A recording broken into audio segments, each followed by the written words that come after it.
All right. So, hello, everyone, and welcome to another expert session number 104. And Bjorn, we have at least we have 15 people joining now, and I think it's going to increase. So, very important topic. Really excited about it. First, a quick note on the partners supporting these conversations. So, first and foremost, Acclaimed, an AI native company working at the intersection of automation and commercial intelligence, helping organizations rethink how decisions are made and executed. And Ermit, the infrastructure behind our global sessions, enabling structured, high quality conversations across markets. And just before I start the session, I want to speak about Evolve and what is Evolve. So, Evolve is a global community of senior advisors, board level leaders, founders, investors operating in commerce. This session is one expression of what happens inside the network on a daily, weekly, and yearly basis. We bring these perspectives together in ongoing structured conversations. So, we connect the dots between board level leaders, senior advisors, and growth companies navigating real decisions. So if you're interested in learning more, you can ping me on LinkedIn, ping my business partner, Gustavo, who's also in this session. Our guest today is Bjorn Ognibeni. Bjorn, you correct me. I know I probably screwed up with your last name. He has spent over 20 years advising companies on digital transformation across strategy, product, and commercial execution. He has worked with leading brands, consultancies, and agencies across Europe. Earlier in his career, he helped shape one of Germany's most recognized viral campaigns for Volkswagen and contributed to launching early social customer service models for Telekom and Deutsche Bahn. Today, his work focuses on digital transformation at system level, China's evolving commerce ecosystem, AI as a driver of applied business model. And his perspective is grounded in execution across markets, not observation from the outside. Bjorn, I always start our conversations. This is always a conversation with an opening controversial question. So the question for you is, we hear constantly that China is ahead, but let me ask a different question. Are we actually behind, or are we looking at the wrong system altogether? Well, that's something where I can start with a 1 hour presentation, I guess. It depends on how you define behind in which area. Yeah? If we talk about AI, it's certainly the case. For example, I have for my presentations, I have a nice case how Ping An, the biggest insurance company in China, is doing for their car insurance, the claim solution totally AI based. They say they do this that 90% of their claims are processed without any human intervention, and they are doing this since 2018.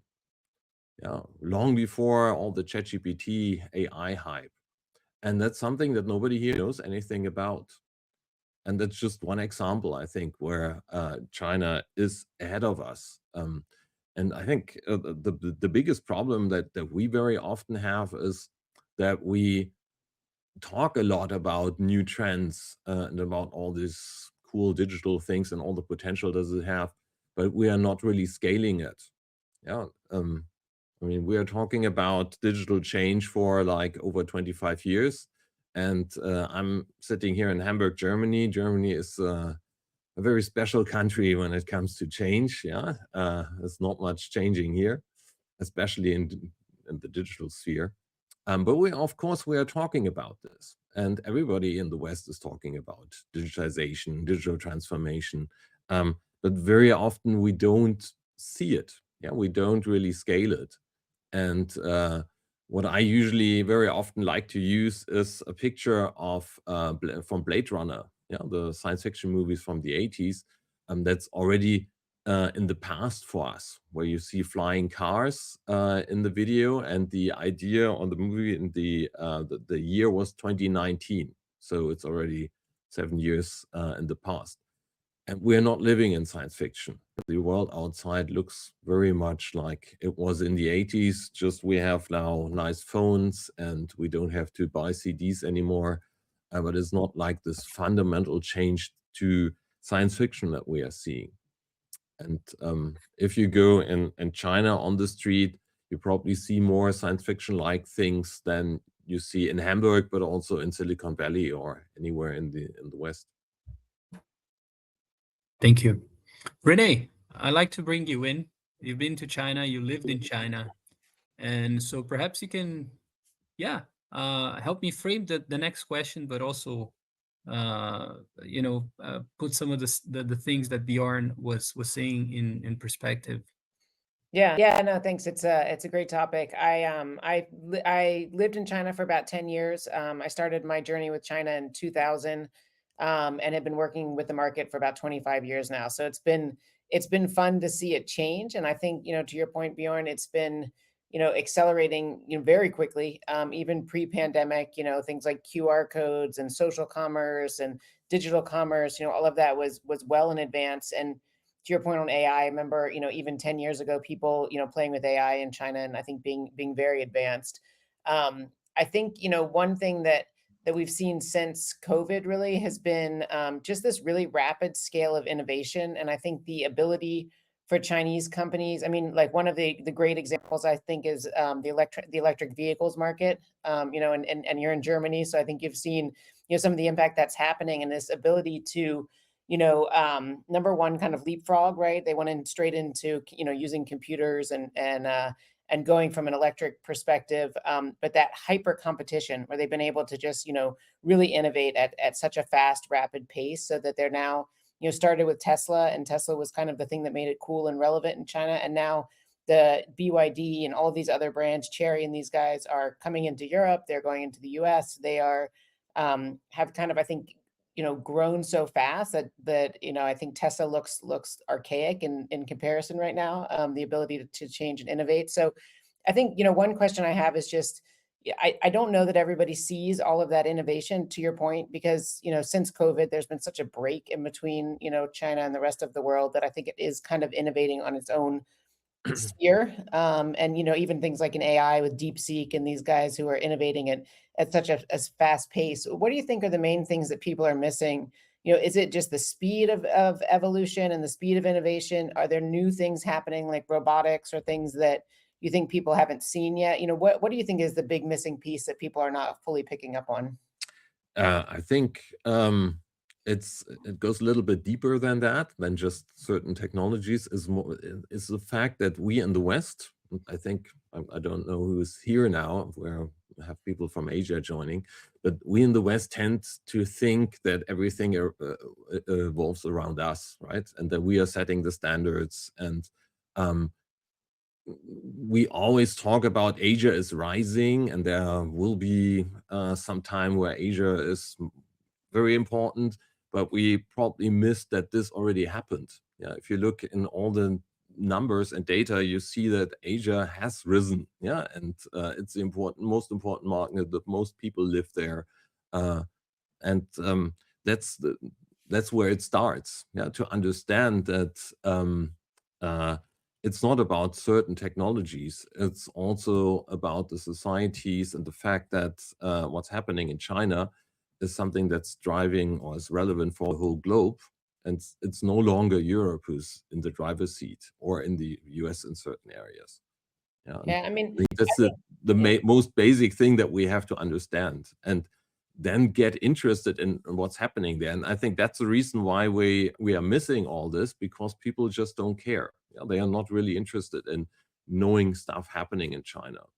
And something that's a little disclaimer before we go further: if you talk positively about China, you very often have it looks like you are promoting dictatorship and all these political problems. And but that's not what we're talking about here. There are certain negative parts in the Chinese system, quite obviously, and everybody in the West knows everything about this, so we probably don't have to talk about this too much. They don't know much about the positive aspects, but that doesn't mean if we talk about the positive aspects that we ignore the negative ones. Yeah, I was just going to say, I think it's interesting to think about, what causes this innovation, like what are the factors that contribute to it, right? And one of them is, I think just the speed at which everything happens. I think that, I lived in China for a long time, then I moved back to the US for 10 years, and now I'm in Europe. And I think the speed at which decisions are made, and the pace of work in China and the pace of change is really, really fast. I think compared to, what's happening anywhere else around the world. People work nonstop. There's just this ongoing kind of drive, and it's that hyper competitive, because it's such a competitive market, there's always like whoever comes up with something, somebody else is right on their heels. So you've got to move so quickly. And I think the other thing, and depending on the market that you're in, the proximity to the manufacturing base, I think people, it used to be seen as like this, oh, this is this cheap place where you can go get things made.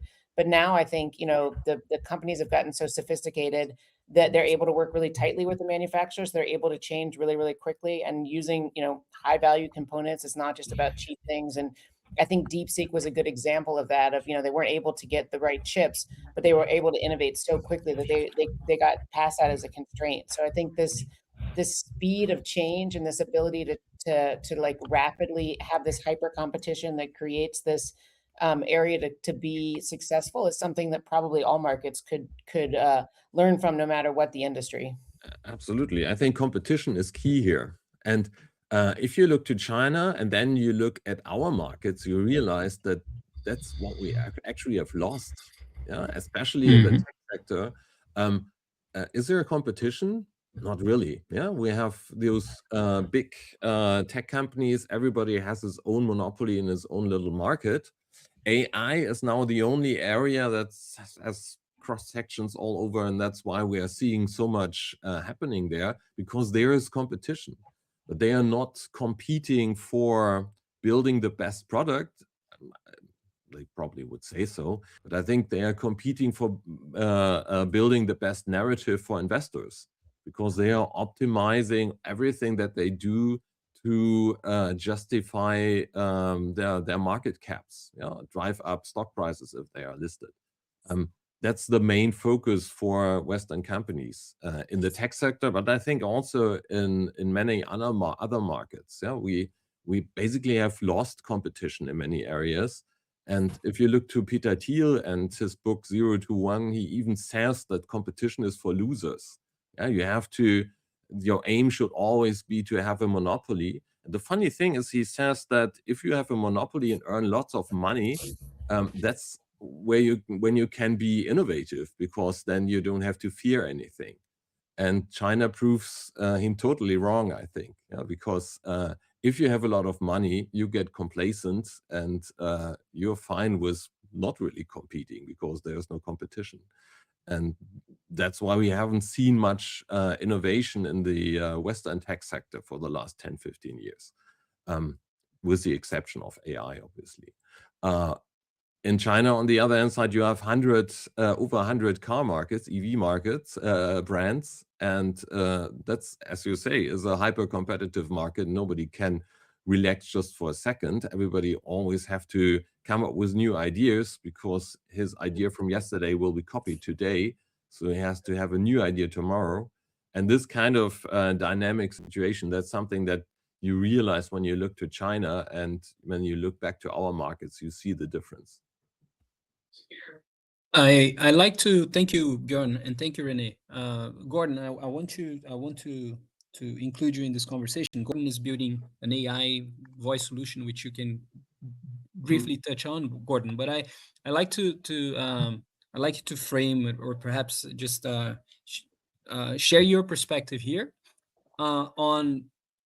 So first, in China, it seems that tech is embedded into systems, right? Manufacturing, commerce, public infrastructures. So how should we interpret this difference? And from based on what you're building, Gordon, where do you think discovery actually starts? Because we had this discussion about what you're building, which is voice, an AI voice solution. So I like to mix these two conversations, these two topics, the approaches to AI nowadays and the old entry points into commerce, right? Because I think Rene used a very nice expression, leapfrog, which is what happens in China. It's we're still debating here on how search is used and China, I mean, they have ecosystems. It's another approach. So, Gordon, share a little bit what you're building and your views on AI, and how do you think search is changing, and yeah, and then of course I'll want to hear from Bjorn as well. Yeah, I mean, we're building a fully multilingual. As I said, it's voice first, so it's speech to speech, is not speech to text to speech, which creates latency. It was interesting what you were saying about China and sort of car insurance claims being processed, effectively sort of 8 years ago. I mean, we are completely LLM agnostic. So actually, in Asia, where we've got presence in the Philippines, we use DeepSeek, which is much better out there. But we're working with one of the Philippine health insurance companies, where basically when someone goes to see a doctor or hospital, then the call is made to the insurance company to check the validity of their insurance. And that is now kind of semi-AI. So in other words, you've got an AI agent that sort of asks all the relevant questions, then passes the information to someone to effectively assess and process. But I mean, what you're saying is that basically in China, the whole process not only is automated, but has been automated for 8 years. And I think it's a good example of how we just don't really understand how far advanced they are. I mean, you see on social media a lot of sort of clips of what's happening in China in terms of technology and AI. And I have to say, you kind of look at it and think, is this real? I mean, one of the areas is robotics. And you think, actually, are they actually really doing this? Are we so far behind that it seems so futuristic? You actually kind of think, is this really genuine? One thing I would just diversifying slightly and ask you is your view on the suspicion in a number of areas in the West of China and its motives. In other words, a lot of people wanted a Chinese phone, a lot of people wanted a Chinese EV here because they just kind of think it's basically sort of collecting data, and then it's giving sort of control so they can switch the thing off whenever they want. And as I said, it's this sort of deep suspicion, which how warranted do you think that is? How valid is that?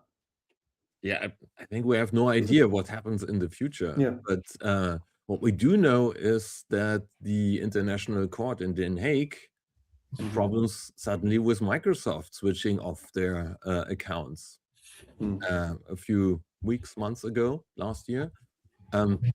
So it's already happening from the companies, the vendors that we use from the US. So I think if we are worried about this, we have to build our own European solutions, which I'm very much in favor of.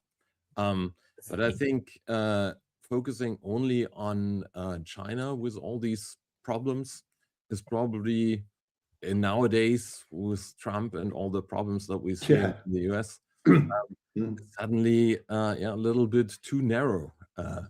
And I think we won't see a Chinese party secretary coming to Munich telling us which party to vote for. Vice President Vance did this. Yeah, and so I think there are dangers, obviously, but they are, I think, more dangerous than we saw in the past. Nowadays. No, I agree. I mean, it's pretty obvious that Trump and his approach has completely changed a great deal, literally over the last sort of few months, indeed. And China, funnily enough, has been particularly quiet, which of course is the very clever thing to do, and actually sort of say nothing. But no, you're right. I mean, but I think historically there has always been. I mean, for example, going back a number of years, I was working with Telstra in Australia, and we went to China to take some sort of telecoms technology. And the approach, they sort of sat there and said, look, this is really interesting. Basically, if you give us one of these boxes, we'll assess it and decide whether or not, this is something we'd like to buy. And we all sort of thought, yeah, you'll just take the thing apart and basically recreate it, whether that was justified or not. Whereas I think there is more perceived trust in the West than there is. But I mean, perhaps this is just, you know, an approach in order to stop people basically buying Chinese technology. I mean, a lot of people will not have a Chinese-made phone because they're kind of deeply suspicious of what you know what's there, what's behind the whole thing. The problem But is, no, I agree with what you're saying. I mean, you know, the world has changed dramatically, and if the Chinese can't be trusted, well, Trump really can't be trusted. You know? and we have to realize Exactly. that 25 years ago, Mm. Siemens built up the first digital mobile Mhm. cellular network in China. And nowadays, Siemens can no longer do this. Yeah, we got rid of all this know-how and all this technology, and that was not an evil Chinese plan. It was our shareholder value thinking that we thought, oh, we don't need all this. And I think these are the things that we have to change probably, yeah, and come up with our own solutions again. And what Trump is doing, and Chinese too, is they're showing us that it makes sense to not only think about shareholder value when it comes to these things. Mhm. Yeah, I mean, I think Go ahead, I think Rene. that I was going to say that it's kind of I think the world has changed, right? And I think, you know, you brought up telecom in China, and that was always a very sensitive industry, right? And I think there's a lot of industries where you go into China and you have to be very careful about what you bring there and what you expect to own. You know, media is another one. There's a lot of these sensitive industries that are very difficult to operate in China.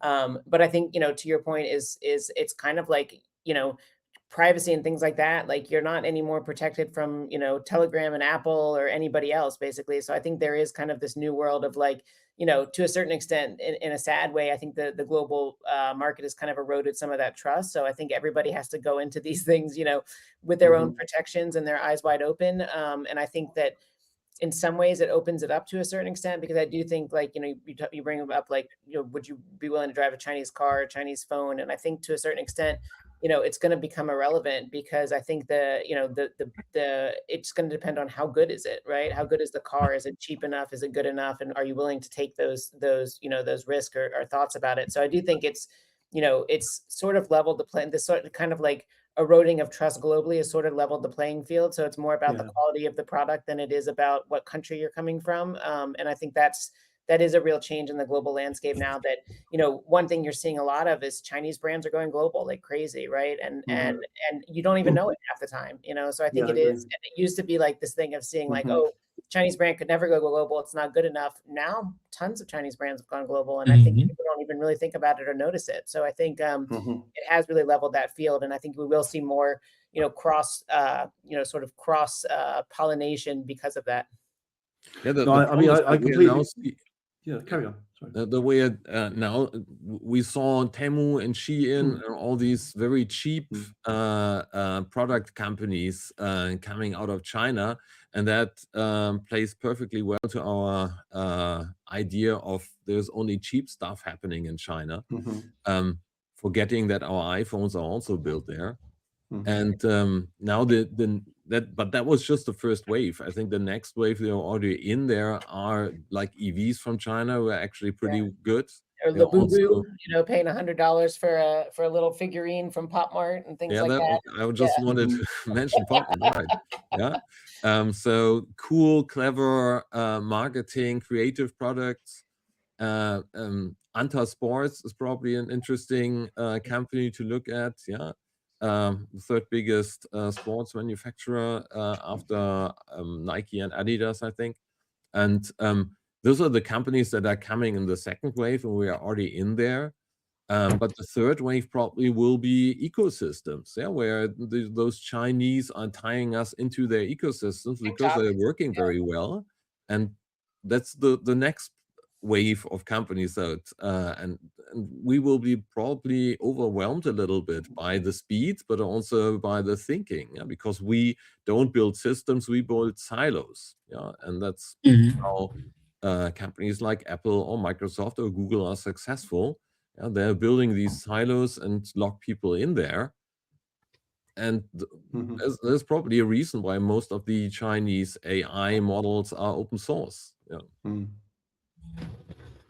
You know, what are your views on on cross borders, and I would define myself as a multilateralist. I think Brazil has always been very good to have relationships with the US and China. Like at some point I remember that I think it was the US government, they tried to threaten Brazil and say you can only buy AT&T, and they said, okay, we buy AT&T and we also buy from China. So we play on both sides, have always done. I think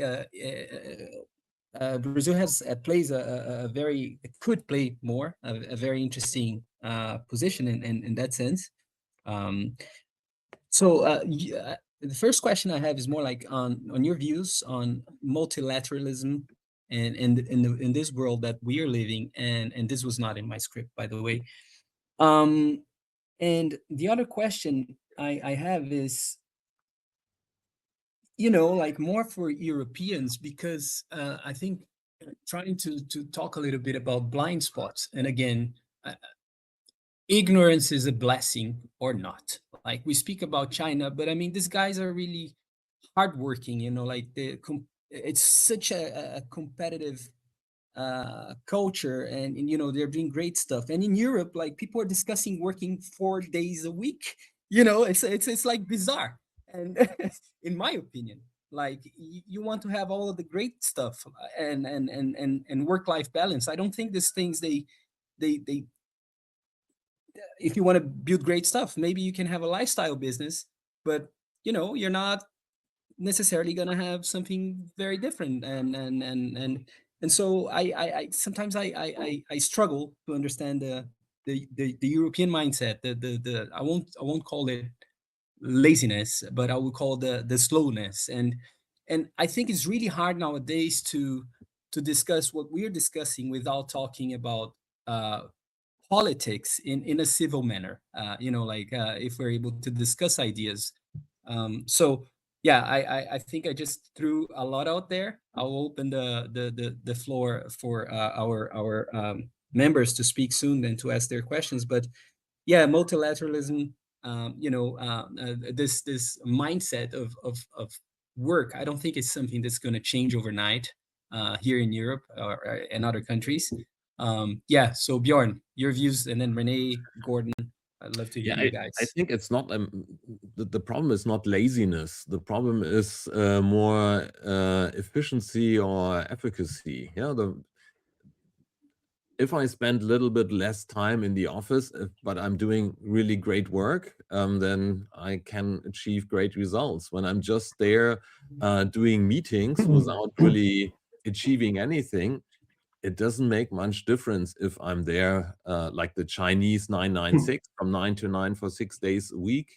If probably the Chinese could work way less but achieve more. And so I think it's not a question of work-life balance. It's more like, are we really using the time that we work efficiently, and do we achieve the results that we want? Being a little bit more hardworking probably for certain areas makes sense, but it won't change much if we're still moving in the wrong direction. Going faster in the wrong direction doesn't get you anywhere. Yeah, I hear you. Just on the topic of working hours. Yeah. No, I sorry, Rene. I agree that working more doesn't mean that you're working right. But I think, again, there's an element of working hard. There's an element of, like we could say, if your company is promising in China, you're going to be backed by the government. Like the government also is there. Like you take a look at all of these platforms. So it's a different system that we have, right? And yeah, I think one of the things that we are missing about China is that it's a meritocracy. You're very performance driven, and you're setting certain goals, and everybody is working together to achieve those goals. I think that's way more the reason why they are successful than working 996. Very often in politics here in the West, we really set goals, yeah, and nobody is actually trying to achieve them. That's why you're not setting them. And I think that's one of the biggest problems that we have. Yeah, we are not ambitious enough, and then we don't work hard enough. I'm not sure about hard is the right word here, but I think that's a very important thing. And without the competition that we already talked about, there's no need to set ambitious goals. Yeah. Mm-hmm. I mean, a couple comments I'd make just on the personal side, and I think one thing that just to remember is that China has it's hyper competitive for people there as well, right? So it's it's a 1.3 billion people there, and I think you think about like even if you're there during the Gaokao, which is when all the kids take tests to get into university, like that is like the whole city's shut down for that because it's so stressful for these kids and it's so difficult for them to get ahead. So I think you see like the whole family is focused on these kids. So one kid is got all the pressure for two sets of families and two generations ahead of them, and so there is this real pressure on people to do well because it's a big country and there is limited opportunities there. So I think there has always been that case, and I think from a personal standpoint, from working there, when I was in China, for sure, it's very common to work late. It's common, all the time people would say, hey, do you want to meet at 8 a.m. on Saturday for breakfast? Or do you want to meet Sunday at 4 p.m. for coffee? I had work meetings all the time on the weekends. People could call you at 11 o'clock at night on a Friday with a work call. When I moved to the US, I remember thinking like, oh, I got to stop calling people on the weekend. Like I can't ask people things on the weekend anymore. And then when I came to Europe, I actually feel guilty about sending emails out after 6 p.m. I'll schedule it for the next day, right? So there is a real difference, I think, in work culture. I don't know that it necessarily makes it better or more successful, but it is a difference, I think, in the speed of things. But I think it's more the ability to work really quickly and make things happen. And things just happen at a really rapid pace. So I think it's about, part of it is I think one thing that's common among China and the US is there's not as much of a fear of failure to a certain extent. People are willing to try to fail and move on. And I think China, because it's kind of an entrepreneurial society in that standpoint, is not quite as afraid of that. So I do think there's just a lot of experimentation. Mm-hmm. I mean, without wishing to become too political in the UK, I wouldn't say it's laziness. I think the problem is, and this has really been driven, especially at present, and this is where I get political, by the approach of the current government in the UK, is there is a real sense of entitlement. And people basically think, well, I'm entitled to be paid a lot. I'm entitled to basically sort of work from home if I want, do what I want. And your point about sort of not calling people after 6. I mean, when I've in the past gone to Asia in particular, worked in Asia, people, as you said, will meet, they'll do business 7 days a week. In the UK, increasingly, you might come to the UK for a sort of business trip, but don't expect anyone to sort of do anything with you at the weekend because that's their weekend. I mean, we do not have any techies in the UK. In fact, funnily enough, our AI experts are actually in Germany. We've got people in Australia, people in the Philippines. But I think there is a reason why a lot of UK companies hire tech teams in India and Eastern Europe, and that is because basically they're less expensive and they work a lot harder. So the reality is there is a kind of as I said, you might say lazy. I don't think. I think it's basically, well, I'm entitled to enjoy my sort of private life, and I kind of work to live as opposed to live to work. But they take the sort of work to live to extreme because they don't really want to work. People are looking for sort of 3-day week. And as I said, we've currently got a culture at the moment where a lot of people are saying, well, actually, I can have more money if I don't work, and the state, supports me. And that is just so massively unhealthy, and it's very much the way that the UK is going at present. So Yeah, that's a big issue. One thing I just add on, I think there's a negative side of it too, right? Like in China, the big trend with young people is called laying flat, which is basically like, I'm just giving up, like, forget it. It's too difficult. There's too much pressure. I don't want to play this game anymore. And it's kind of like quiet quitting, they call it, right, in the US and different places. But there is a backlash against this, and it may not be something you keep up forever. Like, there is a lot of pressure. There's a lot of mental health issues that come out of it. It's not necessarily a great thing. I mean, it's a reality of what drives some of the business, but it's just high from a society perspective. There's a lot of negatives to it as well. Yeah, I mean, look, you know, without once again being controversial, I mean, the whole mental health thing in the UK has just got completely out of control. You know, I kind of feel sad today, and feeling sad is due to a sort of an issue that you know, a lot of us would basically just take as part of life, and therefore I can't go to work, you know, and I need a bit of sort of support from the state, and it's really getting completely out of control here. Yeah, I think ADHD has become a badge of honor in many places. Yeah. I mean, it's okay to have ADHD, but you know, now everyone seems to have ADHD and they're proud of it. Anyways, no, I think I diverged. Yeah. Let me see.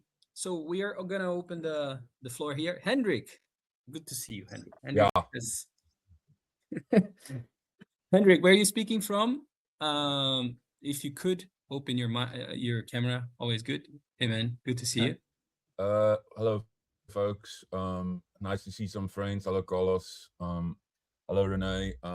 Let me just start off by saying that today feels like an MSNBC conversation rather than an expert call. I think the one thing that I just wanted to draw an attention to is these two things that I wanted to mention. Is that one, I think the point that everybody has made, but I think it needs to be summarized, is that if you've been to China once in your life, you understand that it's a parallel universe.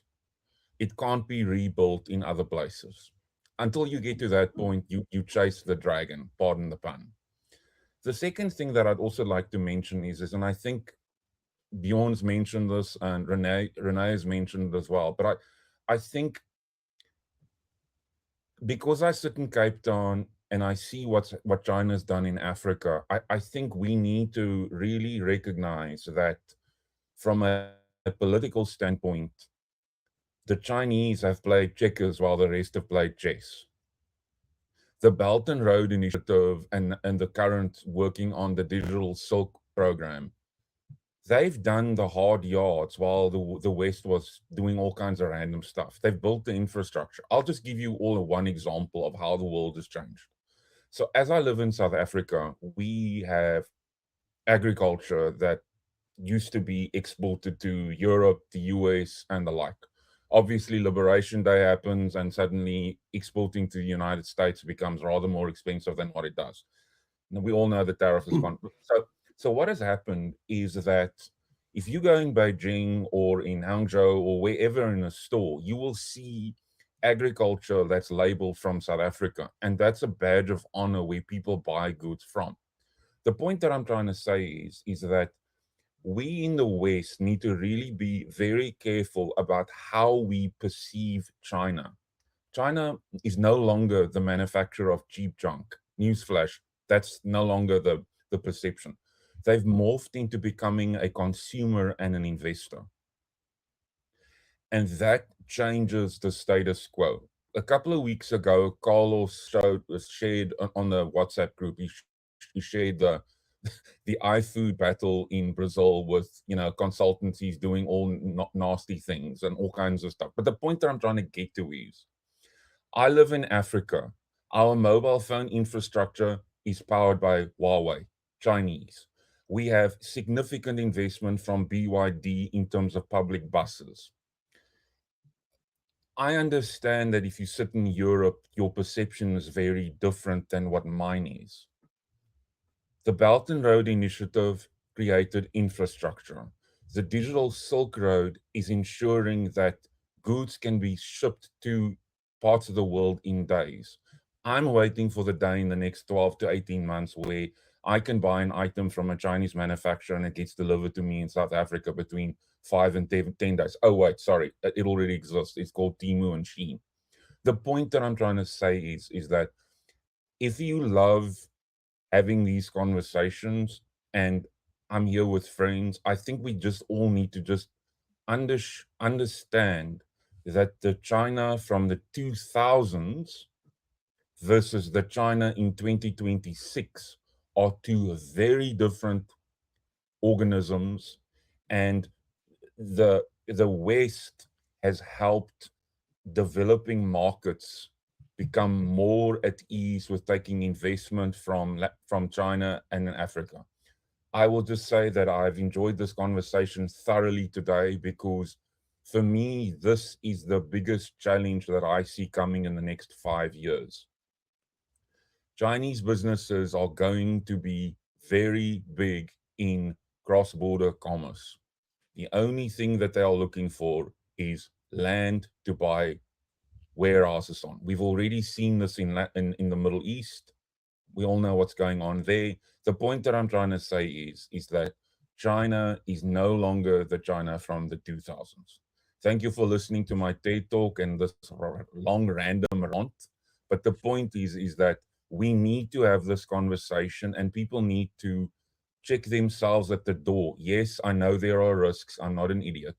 The point is we just need to understand that China is a different dragon now than what it was years ago. Thanks. Yeah, absolutely right. And I think what I always like to ask people is, why is the Silk Road called Silk Road?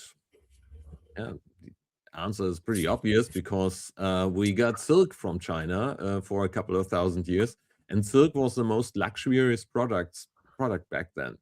Yeah, porcelain is called China in English because it came from China. Yeah, for thousands of years, China was the place where the most luxurious, best crafted products came from. And the idea of China being just the place for cheap labor is something that happened for like last 50 years or so. And if we think that's the only thing that China can do, then we forget the thousands of years that of Chinese history, because we never learned about this. But Chinese are obviously aware of that. And when they are now back to being the most competitive, most creative, most advanced economy, for us, it's a totally new experience. For, I think, many Chinese, they say, yeah, well, that's where we've been for like 2,000-3,000 years. It was back then when we had this colonialism for the last 200 years that threw us a little bit off kilter, but now we're just back where we always were. And that's something that we have to get aware of. Yeah, nobody here knows anything about Chinese history. It's Asian history at all is something that isn't taught in Western schools. Something that we probably should change. Yeah, I'd give one just short example. In the beauty sector, there's a new beauty brand. There's a lot of really cool beauty brands coming out of China right now, and one of them is run by she's Chinese, but she worked in L'Oreal in France for a long time. So she left France, went back to China, and decided to go to the factory, and went to the factory and said, I don't want the cheapest thing you can give. I want the most expensive and best formulation you can possibly give me. I want the highest cost packaging that's the most luxurious. And she's going into it with like, how can I go and be better than these foreign brands, and learn the trade of, how L'Oreal does this and what they do. And so I completely agree with you. It's not cheap manufacturing anymore. And that's where I think people are not totally seeing, that ability to work directly with the factories and create really, really high quality products. That's the real risk, I think, for all the product driven companies out there. Yeah, and they used AI and all this. Yeah, AI plus. Somebody mentioned the new 5-year plan. To bring the whole economy to a completely new level, and that's we lost Rene. And that's something that nobody here has realized that. And as Hendrik said, I think in the next 5 years we will see more change really happening also here in the West than we saw for the last 20 years. And nobody here is prepared for that. Rene had to leave. All right. Do we have more questions? Because otherwise, Hendrik and Gordon will be firing questions for sure. Hendrik, I know you.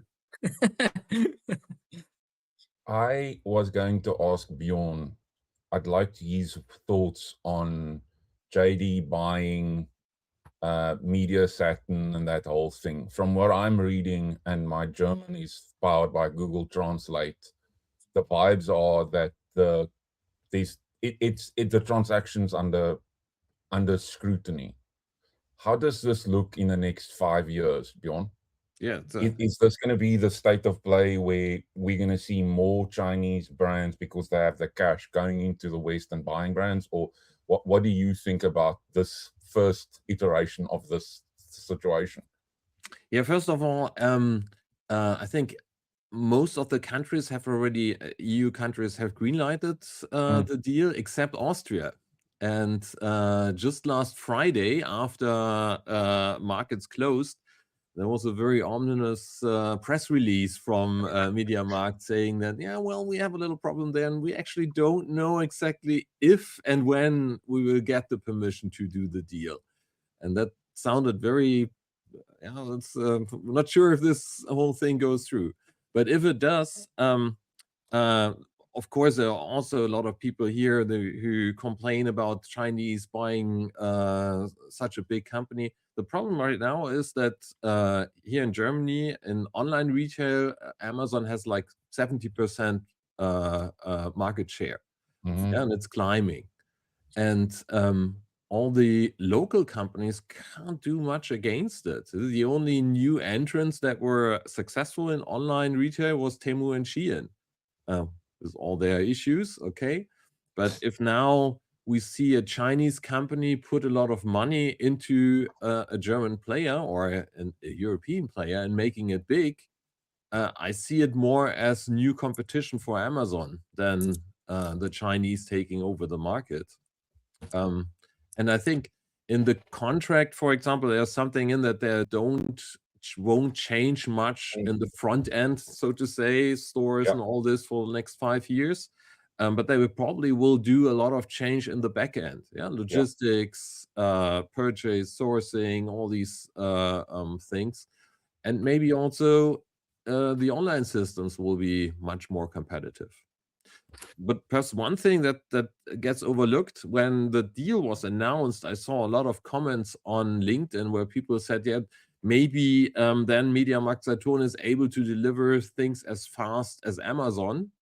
The funny thing is, what people don't realize, that I can order something from MediaMarkt Saturn here in Hamburg, and it gets delivered to me within 20-30 minutes using Uber. And they have been doing that for over a year now. So they are even faster than many Chinese companies, depending on how far the store is away. Yeah, so they are more innovative than people think. Mm-hmm. Yeah. Okay.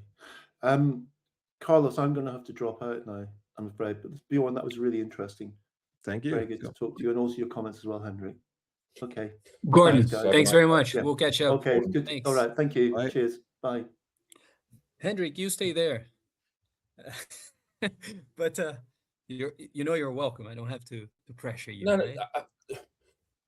Carlos, the simple truth is that, and I'm sure Bjorn gets this as well. The simple truth is that if you have spent significant time researching China, writing about it, I get emails from readers saying that, I'm possessed by the Communist Party. So I appreciate that Bjorn essentially saying what he said about, the politics and all of that stuff. But I think for me, the biggest thing that I've said this before, I think the biggest thing that people don't understand is that as we sit here, China has invested significantly in the Middle East to move goods quicker to other parts of the world. You have got them investing significantly in your homeland in Brazil.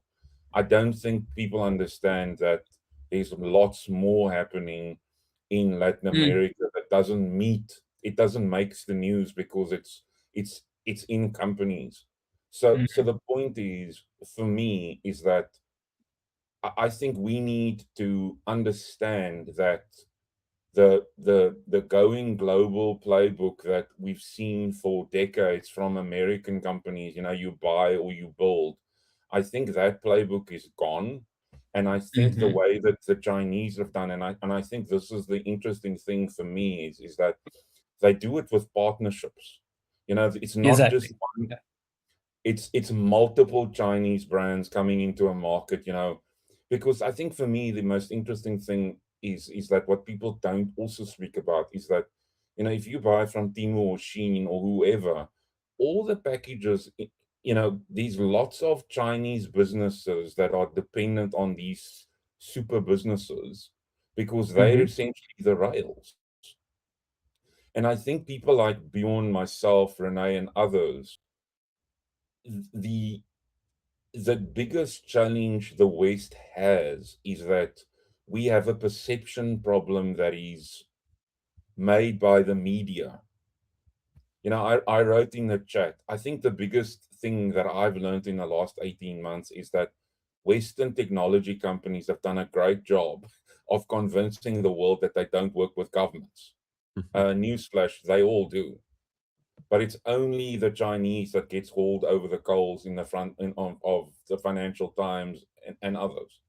So the thing is that what I appreciated from today's conversation was that Bjorn took us like right back to when this all started. And I always say that in order to understand the future, having a look at the past is really helpful. So Mhm. 5,000 years ago is a very good barometer of where we are going. And what I'm surprised about is on events like this is that folks aren't, I'm not sure if it's informed or if it's not news to them, but if you want to basically break your mind, you do research on how much investment has been done in infrastructure. I'll tell you this, the most interesting thing in Africa that no one talks about is that Ethiopian Airways, their airbase, their whole airport was built by the Chinese. And that is used as a tax-free zone to move goods to China. It's the same with Rwanda. But we don't talk about these things because, you know, you just don't see it. So the thing for me is Bjorn's comments today makes me, one, believe that I'm not a madman being interested in China, but also it just highlights again the fact that we need to be eyes wide open because the future is coming, whether it's with you or without you. Anyway, we have somebody new on. Welcome, Alexis. Hi, aloha everyone. A very interesting conversation. I'm honest, I just grabbed the last couple of minutes, but I can really see from the comments that have been posted and from the conversation that you're having, there is a lot of fear and a lot of momentum going in all parts of the world that are either acted out of fear or that try to be strategic. So, Bjorn, I would like to throw one question at you, and you need to tell me whether you maybe has answered that already. So, I am wondering, what is the best, mm, like the inner state that someone looking at the speed of China and their innovation power, what's the inner state of mind that someone has when looking at competitive markets, like, for example, China? Yeah, loving competition. Yeah, and as you probably have heard that, but I talked about Peter Thiel's praising monopolies, and it's great not to have competition, to have a monopoly, which I think is pretty stupid. And like in sports, the interesting thing is competition, yeah, and that's seeing it as a sport is something probably that comes very natural for entrepreneurial Chinese, where we in the West actually try to dominate everything and then basically retire, yeah, because we now have dominated everything. And I think having fun competing, I think that's a very good advice. Yeah, not seeing it as a problem, but as a challenge, and it's something that we probably lost over the last decades. I don't know. And for you as an expert, looking into the fields over and over again, I mean, you've seen the development throughout the last years. Would you say that China is still gaining momentum, or that the growth is currently slowing down? Yeah, Henry's nodding, is telling everything. Yeah, I think they're just getting started. These are very much exponential processes we are looking at. If we look at, like, for example, AI, yeah, we are now with ChatGPT for like 3 years, and all the big consultant companies sent out reports saying that every company nowadays is doing something with AI and nobody is really achieving any results with it. Besides saving a little bit of money because they are more efficient and they have fired the Facebook guy because all the social media posts are now done by AI. Yeah? And in China, if you talk about AI first company, you could, for example, talk about Xiaomi building autonomous factories that churn out 40 cars an hour, yeah, where the AI is not doing funny pictures, but actually constructing cars. And these are things that that have just started. You know, the whole new quality productive forces initiative, the new 5-year plan, the AI plus plan, they're all stuff in there that I think the dynamic is something that we will only see in the next 5 years. And so I think if somebody thinks that the Chinese are done, then I can only say good luck with that. So I would add to that, one, if you look at the government planning for the next 5 years, AI chips priority, global cross-border shopping priority, AI priority. To add on to what Bjorn is saying, I think the biggest thing that gets lost in this conversation is that when you work for one of China's big companies, whether it's Tencent, Alibaba, Xiaomi, insert whatever name, this has been done. I will add one example, what I saw firsthand in Beijing. JD.com runs warehouses run by 3 people. Everything else is automated. And that is done through Internet of Things. What I'm trying to say to you is that we in the West are trying to find use cases for technology. In China, these things are already live. It's being used because you have to do this in order to serve the size of their population. The fact remains for me is that entrepreneurship is seen as a way for people to get out of their tough finances. It's not a badge of honor. It's a way to ensure that your family has food on the table.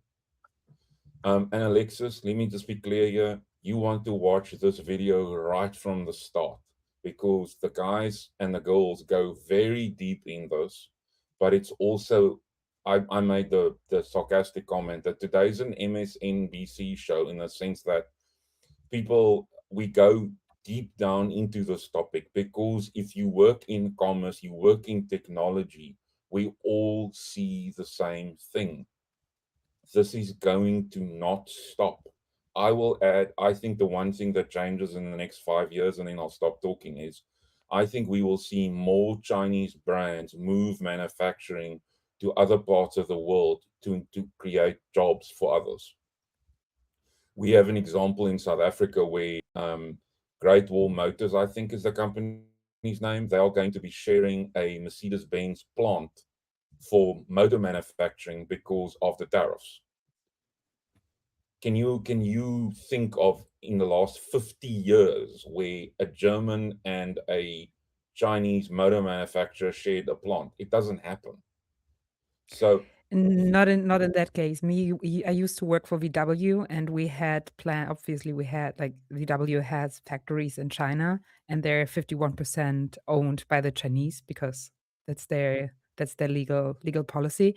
But you mean like 2 different companies coming together, not as a joint venture, but producing cars in one factory, sharing space and facilities. That's crazy. That's nuts. No, but that's my point. Bjorn has kind of like moved without saying it, and I'll say it out loud. The Chinese companies have understood how to grow businesses without spending billions of dollars, because finding capital in the early 2000s was hard. You had to find Goldman Sachs or whoever to give you the cash. Now these businesses have many competition. The biggest challenge is that we believe that when you do one thing good, you are great. The Chinese says, no. We need to have multiple departments to compete with, because if we don't, our competition does. The one thing I will just say is, if you've been to China for the 11/11 Global Shopping Festival, I've been there. People make tents under their desks so they can work because of the chaos. Because they want to be there. It's entertainment. It's there's camaraderie. And that gets lost. Anyway, I can go on and on and on. But the point for me is that you have to look at China. You have to look at technology. But you also need to be buyer beware, because there are challenges. No one is innocent. There's IP theft and all those things. But the speed of innovation that happens in China, it's not seen anywhere else. It's just not the fact. Anyway. Yeah. Thank you, Hendrik. We've hit an hour and 1 minute, so I'll have to close this. Maybe I just have perhaps a final question, Bjorn, and then we will promote everything you're amazing, man, that you do.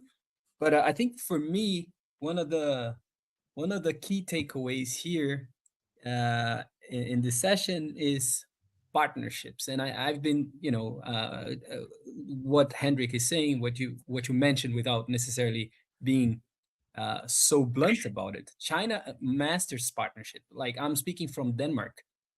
I was in Berlin at the Ecom, where we met, Ecom Berlin Expo, right?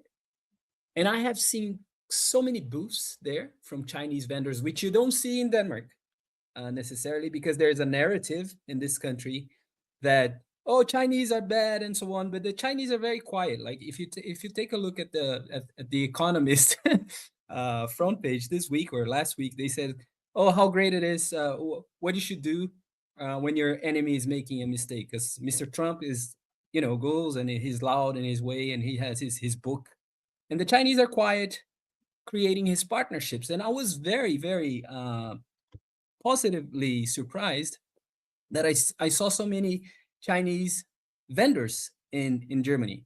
So I think that's quite telling. Like, Germany is already creating some sort of partnerships. You can just see that in the trade show, which you don't see in Denmark necessarily. We have a member here from the Danish Chamber of Commerce, and he typically tells me, he's, like, we have to lobby against China, but like out in the public, but they have to talk about China for their members. So they've been asking me about content from, TikTok and so on. So it's really bizarre. So the narrative versus the reality, right? So the question I have for you today is more like, for board members, senior advisors, which is what we have in Droves in this community, is what are they missing and what should they prioritize today? Yeah, look to China, travel to China if they haven't been there. I think that's a very important thing. I need to do that. Because